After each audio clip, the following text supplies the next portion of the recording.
Здравейте хора, аз съм Дани Балканск и днес ще направя видео за осмина финалите на Шампионска лига. Предварително се извинявам за ако ме чувате слабо. Просто сега това е положението и без това малко нямам глас и микрофона ми е малко такъв слаб.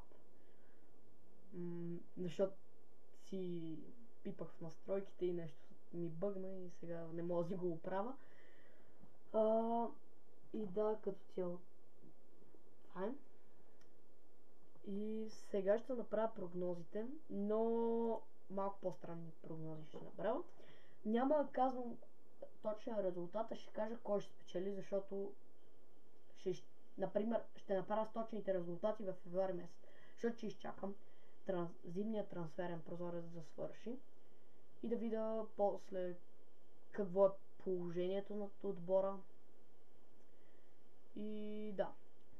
Сега, Порто Арсенал. Според мен Порто в матча в Португалия ще направят равенство. А на матча в Емирейтс ще загубят, но с един гол по-малко. Например 3-2 ще загубят. Ще са близко до победата, но няма да са чак толкова. Наполи срещу Барселона го оставам за края. ПСЖ срещу Реал Сосиедад. ПСЖ реферите ги докараха до тук. А Реал Сосиедад направиха чудо, завършиха първи в група с Интер. И да. Сега. Реал Сосиедад ще направят комбек, например в първия матч ПСЖ ще бъдат реферите ще помогнат на ПСЖ и ще спечелят например 2-0, а във втория матч Реал Сосиедад ще направи комбек и с 3-0 ще спечели. И да, Реал Сосиедад ще спечели. Интер, Атлетико Мадрид, това е най-интересният матч от осмина финалите. Според мен в първия матч ще има голямо равенство. 4-4, 5-5. До втория матч Атлетико Мадрид ще бие с 2-0 или 3-0. Интер няма да вкарат матч. Голове. Независимо дали са от тях си, на техния стадион или в Мадрид. Атлетико ще доминира. ПСВ, Борусия Дортмунд. ПСВ са в уникална форма в лигата си, но Борусия Дортмунд не са. Доколкото е обратното в Шампионска лига. Според мен в първия кръг ПСВ ще спечели с 1 или 2 гола плюс, а във втория матч Борусия Дортмунд ще спечели например с 3-0 или ще се играят дуспи.